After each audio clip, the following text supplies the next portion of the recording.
Olá pessoal, sejam muito bem-vindos ao CompactCast, o seu podcast compacto que descomplica o mundo financeiro. Meu nome é Fernando Franco e hoje eu quero conversar com vocês sobre um assunto muito interessante, a meta de inflação.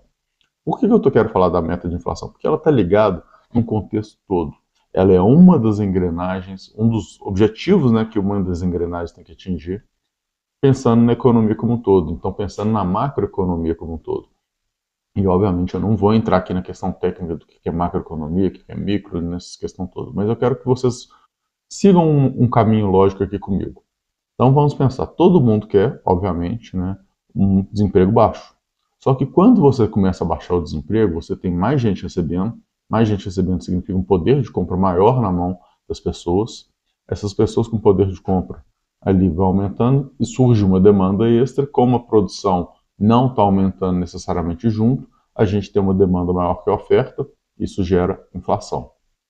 Então, o que acontece? É fundamental que, se gerar inflação, a taxa de juros não abaixe, porque se a taxa de juros abaixar, vai ter mais gente pegando dinheiro emprestado, mais gente ali fazendo alguma coisa, de forma que vai pressionar para poder dar mais dinheiro e gerar mais economia, entrar mais dinheiro na economia e, obviamente, mais inflação. Então, a taxa de juros precisa se manter um pouco mais alta ali, mas de forma também a não desestimular, a produção, porque a produção precisa crescer para poder baixar ali. Então, o grande ponto é, quando a gente fala da meta de inflação, é a definição de quanto a gente quer, quanto a gente aceita que tenha de inflação para que os demais indicadores possam melhorar. E esse é o ponto.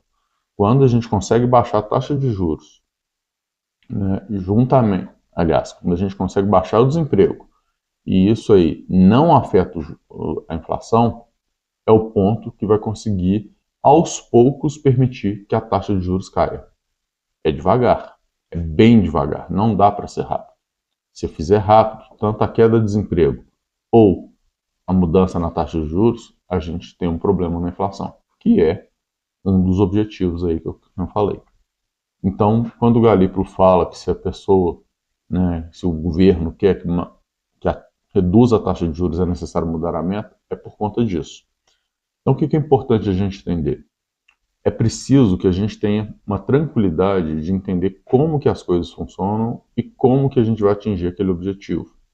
Se o governo estiver preparado para uma inflação mais alta, a gente vai atingir aquela inflação mais alta com uma taxa de juros mais baixa. Agora, se ele não quiser abrir mão de uma inflação mais baixa, que é fundamental para uma economia sustentável, aí não tem como. A taxa de juros vai ter que ficar um pouco mais alta, pelo menos por mais tempo. São perfis.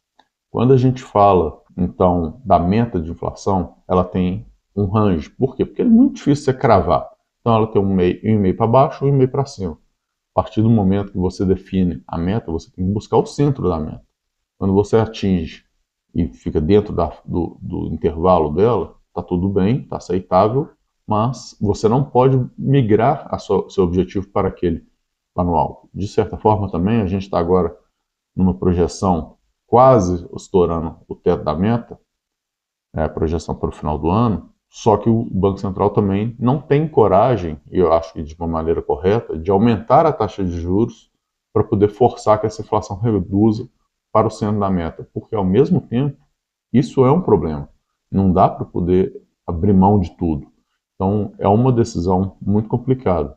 Um ponto importante que é preciso levar em consideração é como que a gente vai trabalhar então para atingir esse centro da meta e como que a gente vai fazer para poder sobreviver nesse meio do caminho.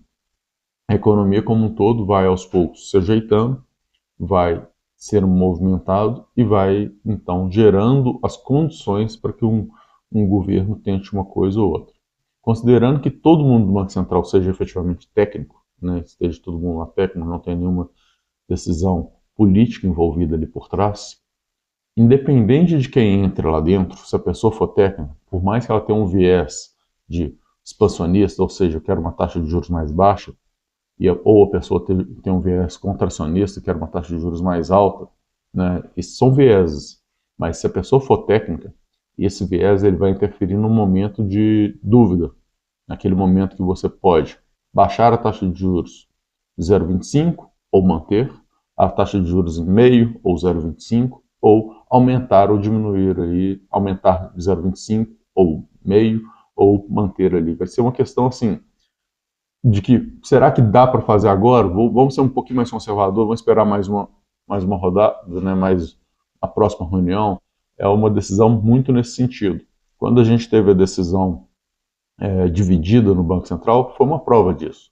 Teve pessoas com viés mais contracionista, que são os indicados pelo Banco Central, expansionista, que são os indicados pelo Banco Central, pelo governo atual, que pediram ali que fosse mantido o guidance anterior. Por quê? Porque entendiam que manter esse guidance era importante e entendiam que essa redução que queria ocorrer lá atrás não teria um impacto tão grandioso assim nesse momento. Já os demais, que foram indicados no governo anterior com uma visão mais contracionista, acabaram tendo um voto de que vamos tomar a decisão nesse momento, né, porque é importante a gente já frear a situação antes que a gente tenha que voltar atrás. Esse que é o grande ponto, né, porque na visão deles era mais prejudicial reduzir a taxa de juros e ter que aumentar do que efetivamente se manter ali e depois, se for o caso, a gente reduz, que não conseguiu reduzir até agora. Enquanto os outros pensavam, vamos reduzir, depois qualquer coisa a gente pode aumentar, então vai dar para sobreviver. O grande ponto é esse. A redução ali de 0,25 não é o que mudaria o cenário como um todo, porque a gente está falando de um intervalo pequeno. Mas quando a gente tem um intervalo grande, uma sequência, né, de reduções, isso aí começa a impactar no longo prazo e até atingir a meta que é o final do ano. Então é importante a gente entender isso.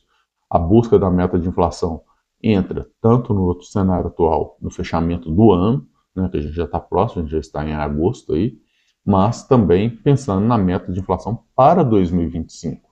A meta de inflação para 2025, ela para ser atingida, o trabalho começa agora, começou lá atrás, na verdade. Né? Então o trabalho começa bem antes. O trabalho não começa em 2025 quando vira.